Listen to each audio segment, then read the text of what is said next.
Vamos a hablar de los elfos con Javier Arrés. Javier, muy buenas, ¿qué tal? ¿Qué tal? Pues nada, encantado de estar con vosotros. Ay, Javier, que confío en ti. A ver si tienes esa fórmula mágica que nos pueda llevar a otra existencia. En el libro que tú hiciste hace poquito y que se ha publicado, Magia y Religión Nórdicas, tú hablas de los elfos, porque sí que es cierto que los elfos, como tradición, como mito y como leyenda, parece, aunque yo no sé si tiene su origen ahí, pero parece que nos remite un poco a los países nórdicos. Sí, efectivamente, es de ahí de donde proceden. Podríamos hablar de los elfos, un primer momento histórico que es la mitología nórdica, y luego cuando los países nórdicos se cristianizan, los elfos van cambiando, pero están ahí, están en los textos que cubren la mitología nórdica, que fueron escritos ya durante la cristianización, pero aún conservan buena parte del aroma de la mitología, y bueno, pues eran unos seres luminosos, ¿no?, de los muchos que entre los nórdicos habitan, pues nada más y nada menos que 9 mundos, de los cuales nosotros solo somos uno. Somos el Manaheim, el mundo de los hombres, Midgard, el mundo del medio, pero por encima y por debajo, según los nórdicos, pues había otros tantos, 8 mundos, 4 arriba, 4 abajo, donde vivían todo tipo de seres. Y fíjate, había unos elfos de la luz, por decirlo así, que vivían en un mundo llamado Alfheim, por encima de ellos estaban los Vanaheim, el mundo de los dioses vanes, y podríamos decir, yo creo que los imaginaban como en las partes más altas de la atmósfera, porque eran como seres de luz. Y luego estaban los elfos oscuros, la gente de Svartalheim, que significa eso, mundo de elfos oscuros, que no es que fueran siniestros o malos, sino que eran oscuros precisamente porque estaban alejados de la luz. Así que esos seres sí tienen digamos que su raíz está en esa mitología nórdica, que bueno, cuando se cristianizan, pues evidentemente el personaje en sí va cambiando. No son los únicos habitantes de los bosques, aunque también tenemos una imagen de ellos positiva, pero también tienen esa parte negativa. No sé por qué tiene un halo de positividad. ¿A qué se debe? Bueno, pues yo creo que un poquito al cine, un poquito a la leyenda, a la novela, pero en origen los elfos quieren ser porque ¿cómo se describen esos mitos y en esas leyendas? Pues mira, en un principio, entre los nórdicos eran como seres superiores, no llegaban a la categoría de dioses, por decirlo así, pero eran gente sabia, gente que cuando se aparecía con gesto, pues prácticamente como jóvenes eternos, que vivían mucho tiempo, no es que fueran eternos, sino que vivían durante mucho tiempo en una especie de estado perenne de juventud, y asociados, como os digo, a la luz, y asociados sobre todo a un dios, que era el dios Freyr, dios de la fertilidad, un dios bueno, ¿no? Entre tanto dios guerrero como Odín, Thor, que se dedicaban a machacar a todo el mundo, pues Freyr era un dios de la fertilidad, y era un poco pues el que era el jefe, ¿no?, de los elfos, de modo que eran entidades benéficas. Fijaros que incluso se les rendía culto, estaban asociados a los antepasados, a la fertilidad, y a finales del otoño, las mujeres de todas las granjas entre los países nórdicos durante el mundo pagano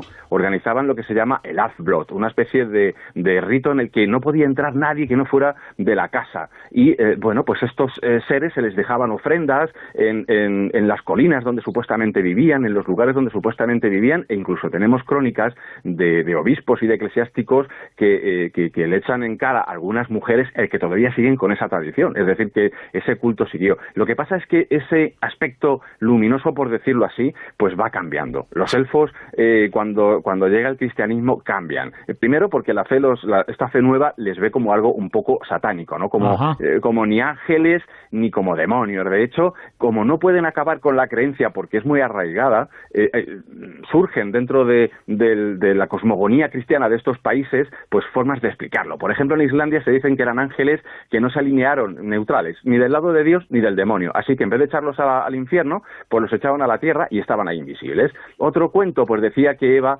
recibió la visita de Dios, pero como algunos de los niños estaban sucios, se los escondió, y Dios como castigo le dijo, bueno, pues estos niños van a permanecer ocultos para siempre. Otros decían directamente que eran demonios, que eran criaturas asociadas a lo demoníaco, y por ejemplo los elfos masculinos eran asociados a los íncubos como grandes seductores que eran. Ya os digo que se presentaban supuestamente como doncellas y jóvenes hermosos, y algunos incluso llegaban a decir que eran hijos de Lilith. A partir de la Edad Media, la cosa empieza a cambiar. Parece un poco que el momento en el que llega el cristianismo, Javier, en ese momento se convierten un poco los elfos, parece que se unen las figuras de los elfos y los íncubos y los súcubos, un poquito son parecidos.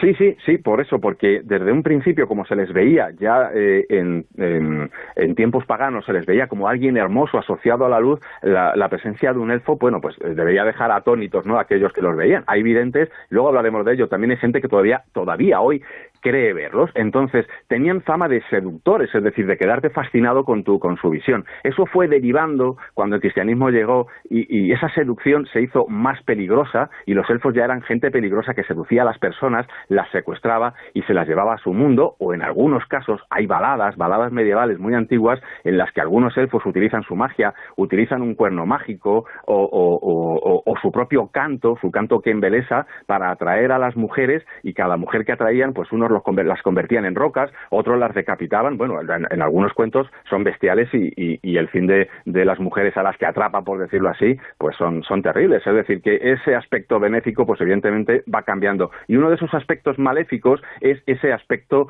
precisamente de seductor, ¿no? En el que se convierten en eso, una especie de barbazules que van atrapando a las mujeres mortales y acabando con ellas. La religión y el sexo siempre con ese antagonismo. Yo la última imagen que tengo de elfos son súper guapísimos, del Señor de los Anillos, los chicos, claro, las chicas, la inmortalidad, imagínate. Pero es que también, yo no sé hasta qué punto es cierto que están muy relacionados con magia, como que ellos pueden hacer algún conjuro, algo especial. Absolutamente. Hay una magia de los elfos, una magia que se llama, que incluso en algunos textos medievales tiene nombre, se les llama entre los anglosajones Siden o Sitza, que es una palabra que entronca con el nórdico Seid. Era una forma de magia que también se practicaba entre los humanos, pero ojo, generalmente las mujeres nórdicas, una especie de sacerdotisas que estaban muy bien consideradas en su sociedad y que eran capaces de entrar en contacto con estos y otros espíritus. Su magia es la magia del encantamiento, de la seducción, de la ilusión. Pueden hacerte ver lo que ellos quieran, ¿no? Ese es un poco el sentido de la magia entre los elfos, y luego más adelante adquieren ese matiz negativo y esa magia puede ser peligrosa. Por ejemplo, fíjate, acabas de mencionar a los elfos del Señor de los Anillos, y siempre que asociamos a elfos, no solamente con el Señor de los Anillos, el Señor de los Anillos recoge, como bien sabéis, tradiciones que existen, ¿no?, en la Europa nórdica, en Finlandia, en Noruega, Suecia, etcétera. Aparecen como arqueros que no yerran el tiro. Bueno, pues eso está muy bien tomado del folclore y de la mitología. Los elfos son excelentes arqueros. Lo malo es que si eres la víctima o el objetivo de una flecha de un elfo, es más que probable que enfermes, ¿no? Era una de las cosas que más se temía en la Edad Media, que fueras disparado por un elfo. Cuando la gente tenía dolores como reuma o le salía algún tipo de prurito en la piel o dolores de ese estilo, de articulaciones, etcétera, ellos pensaban que un elfo les había hecho un elf shot, un golpe de elfo, y que habían disparado una flecha. La flecha invisible se quedaba dentro de esa herida que les dolía. Claro, no había herida porque son dolores, pues muchas veces eran dolores reumáticos. Entonces pensaban que la flecha mágica invisible se había quedado dentro y que había que extraerla con magia. Fijaros también que cuando los agricultores, tanto en Inglaterra como en los países nórdicos, encontraban las puntas de flecha del Paleolítico, etcétera, puntas de flecha reales, que ahora mismo las tenemos en los museos, pues ellos pensaban, al ver ese pequeño tamaño y que eran de piedra y tan extrañas y curiosas, que eran de los elfos. Y entonces las engarzaban en un hilo de plata porque pensaban que esas flechas tenían un poder mágico. Y por ese poder de simpatía, tener una flecha de elfo, que eran eso, como os digo, pues flechas de piedra, ¿no?, del Paleolítico, del Neolítico, etcétera, pues las tenían como talismanes que les podían defender de ellos.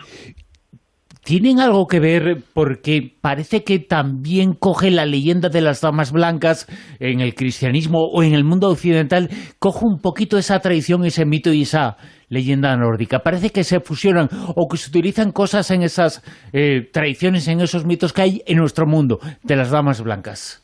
Sí, efectivamente. Ese es un nombre con el que se conoce a los elfos. En algunos casos, como os digo, fijaros que la imagen del elfo seductor es bastante maléfica. Es más, digamos, más positiva la aparición de las damas blancas. Cuando aparece una dama blanca, generalmente, aunque son también capaces de mandar enfermedades, pero se creía, sobre todo en Holanda, Alemania y en otros lugares de Escandinavia, que cuando una peste, alguna enfermedad asolaba una aldea o asolaba un territorio, territorio, las damas blancas aparecían a la gente que podía verlas para enseñarles los remedios, porque ellas conocían, al ser también las que podían mandar la enfermedad, conocían los medios de curarla. Entonces la visión de una dama blanca era algo muy esperado por aquel que se consideraba pues mago, hechicero, vidente, etcétera, porque traían conocimientos. Fíjate, además, muchos antropólogos creen que, como os decía antes, las sacerdotisas en el mundo germánico eran gente muy bien considerada. Hay enterramientos riquísimos de gente que eran de mujeres tenidas por sacerdotisas, y muchas de estas mujeres, cuando morían, se las enterraba con un boato impresionante. Pero no solamente eso, después de morir se les dejaban ofrendas, y pensaban ellos que con el tiempo, según les iban dejando ofrendas, estas mujeres se convertían en elfos, y que se habían convertido en esa especie que estaba un poco por encima de la humana, y se convertían en eso. Algunos caudillos, por ejemplo, algunos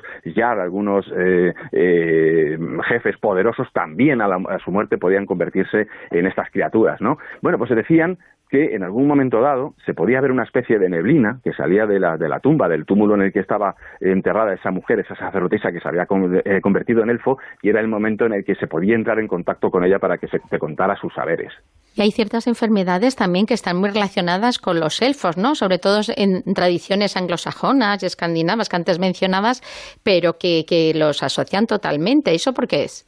Pues sí, como os decía, acaban convirtiéndose en una especie de entidad que está entre el ángel y el demonio, que ni es una cosa ni otra, pero aunque digamos que los teólogos cristianos de esos países del norte admiten su existencia, es decir, ellos piensan que sí, que existen, no lo niegan, no dicen las tradiciones paganas están absolutamente equivocadas, no, admiten que existen, pero claro, les dan ese matiz como diciendo son peligrosos, y eso pues acaba evidentemente calando en el pueblo, ¿no? Y hay una serie de enfermedades que son atribuidas a ellas. Entre ellas, por ejemplo, el sonambulismo y las pesadillas, y todo lo que tenía que ver con afecciones del sueño. También con enfermedades del cabello. Había una enfermedad llamada de la trenza polaca en el siglo XVIII, una enfermedad que tiene que ver, una enfermedad cutánea y del cabello, que el cabello se convierte en algo muy pues como una maraña de pelo realmente extraña, y esto era atribuido a las pesadillas, a las mare, a las nightmare, como se dice todavía en Inglaterra, que en origen eran elfos que se sientan sobre tu pecho cuando duermes y te provocan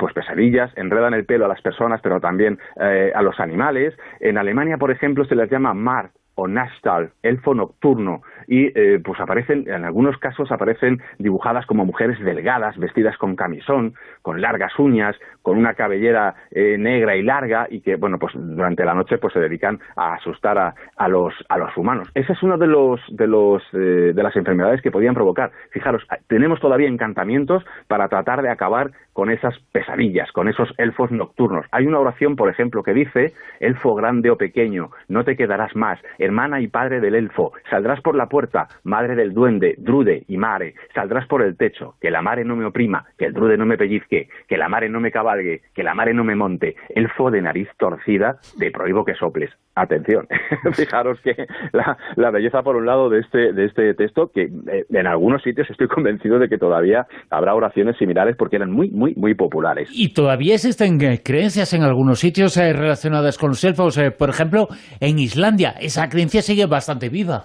Pero que muy viva. Hay una cosa, por ejemplo, ya os digo que el elfo como tal, de pasar de un ser benéfico y de la luz, acaba tomando esos matices más oscuros, con lo cual la gente de todos los países nórdicos no se atreve a utilizar ya esa palabra, sino que les denomina de muchas maneras, ¿no? Por ejemplo, pues los Vitra entre los escandinavos, o los Landvættir, los espíritus de la tierra, y bueno, pues todavía están convencidos de que existen. Los irlandeses, sobre todo, los irlandeses son una gente muy, muy peculiar. Fijaros, os cuento alguna anécdota. Están tan convencidos de que existen, la mayoría de la población, otros no, pero una inmensa mayoría que en estadística nos sorprendería, cree que existen, y en algunos casos, por ejemplo, cuando se encuentran haciendo obras públicas y tienen que atravesar una colina que tradicionalmente es un hogar de elfos, entonces lo que hacen es desviar la obra para no molestar a los elfos que viven dentro. Hay montones de anécdotas en este sentido. y el Ministerio de Obras Públicas islandés además lo tiene en cuenta y lo hace perfectamente bien para no molestarlos. Y esto en el tiempo actual, no estamos hablando de algo que pasara. No. O sea, es una creencia que se manifiesta ahora y estamos hablando de, pues nada más y nada menos que de obras públicas, de un ministerio que toma en consideración y actúa en función de esa creencia. Carreteras actuales, incluso hay casos en los que los obreros dicen que al irse acercando a las colinas haya más accidentes, las máquinas empiezan a fallar, etcétera. Es algo que creen a 10 juntillas, totalmente. Y además, fijaros que hay mucha gente, todavía en Islandia, que asegura que tiene el don de la doble vista. Es una expresión que han heredado de los escoceses, la doble visión, ¿no? Ver lo que los demás no ven. Y aseguran que pueden ver a la gente invisible y siguen prácticamente con las mismas tradiciones, las mismas costumbres que la de esos vikingos, ¿no? Al fin y al cabo, el islandés es el idioma más antiguo, el más parecido al nórdico antiguo que se conserva, es un arcaísmo absoluto, y los irlandeses viven en una isla en la que fantasmas, espectros, elfos, enanos, etcétera, conviven con ellos, espíritus de la tierra, perfectamente, y para ellos es algo de lo más normal y de lo más habitual. Y una cosita, también se decía que había alguna gente élfica, algunos elfos que tenían relaciones con humanos. ¿En Islandia todavía se sigue pensando eso o eso ya no? Pues no tengo constancia, no sé decirte ni que sí ni que no, porque no tengo constancia de que haya salido ninguna noticia al respecto, pero que evidentemente, ya que hay elfos seductores que tienen relaciones con los seres humanos, pues hay montones de historias, sobre todo en el folclore, sobre gente mixta, por decirlo así, con seres humanos que, pues tienen el aspecto de un ser humano, pero que tienen esa otra naturaleza élfica, ¿no? Por ejemplo, hay una saga, la saga de Cidrek, uno de estos escritos nórdicos, en los que se habla de un elfo que embaraza a una reina, la reina Odai. Bueno, pues el hijo es Hagen, que es un héroe de la saga, que tiene poderes especiales precisamente por esa naturaleza élfica, ¿no? De su padre. Otra, por ejemplo, la saga del rey Rolf Hakri. El rey Helgi fuerza a una elfa, en este caso es al revés, uno de los pocos casos, es el ser humano, el rey en este caso, el que violenta a una elfa y la deja embarazada. De esa unión nace Skull, una mujer que es una maga impresionante, que no se la puede vencer en batalla y que fíjate si es poderosa, que es capaz incluso de resucitar a los guerreros caídos en un combate para que sigan combatiendo después. Así que ellos creían en que sí, en que podía haber esa comunión entre elfos y seres humanos y que hubiera hijos, ¿no? Producto de esas relaciones. Los habitantes de los bosques, los legendarios elfos, esta noche en La Rosa de los Vientos con Javier Arries. Javier, muchas gracias. Gracias a vosotros. Bueno, por lo menos en ese mundo no están confinados. Un besito. Eso es. Venga, un beso y un abrazo muy fuerte.